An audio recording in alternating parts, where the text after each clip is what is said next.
നമ്മൾ റമദാനിൽ 30-ലധികം കറാഹത്തുകൾ ചെയ്യുന്നുണ്ട് എന്ന് പറഞ്ഞാൽ നിങ്ങൾ വിശ്വസിക്കുമോ?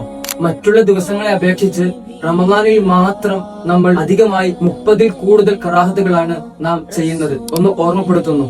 ഒന്ന്, നമ്മൾ തറാവീഹ് നിസ്കാരത്തിൽ ദുആഉൽ ഇഫ്തിതാഹ് ഒഴിവാക്കി നിസ്കരിക്കുന്നു. അതിന് പകരമാണ് സുബ്ഹാനക്കല്ലാഹുമ്മ വബിഹംദിക ഇത് ചൊല്ലിയാൽ കറാഹത്ത് ഒഴിവാകുന്നു.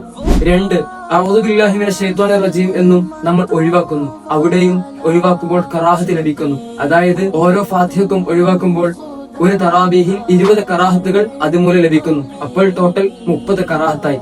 ഇനി അവസാനത്തെ അത്തഹിയാത്തിൽ അല്ലാഹുമ്മ ഇന്നി അഊദു ബിക മിൻ അദാബിൽ ഖബ്രി വമിൻ അദാബിൻ നാർ വമിൻ ഫിത്നത്തിൽ മഹിയ വൽ മമാതി വമിൻ ഫിത്നത്തിൽ മസീഹി ദജ്ജാൽ എന്ന് ചൊല്ലാതെ ഒന്നാമത്തെ അത്തഹിയാത്തിലുള്ളതുപോലെ ചൊല്ലി സലാം വീട്ടുന്ന സാഹചര്യം സാധാരണ കണ്ടുവരാറുള്ളത്.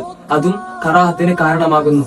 ടോട്ടൽ ഒരു ദിവസം തറാവീഹിന് മാത്രം നമ്മൾ ചെയ്യുന്നത് 40ഓളം കറാഹത്തുകൾ. റമദാനിൽ ശ്രദ്ധിക്കേണ്ട പലരും അശ്രദ്ധരാകുന്ന ഈ കാര്യം ഓർമ്മപ്പെടുത്തിയെന്ന് മാത്രം. മറ്റുള്ളവർക്ക് കൂടി അറിയിച്ച് അവരെ കൂടി ഓർമ്മപ്പെടുത്തിയാൽ അവരും കൂടി മാറാൻ തയ്യാറായാൽ അതിന്റെ പ്രതിഫലം നിങ്ങൾക്കാണ്. ഷെയർ ചെയ്തോളി.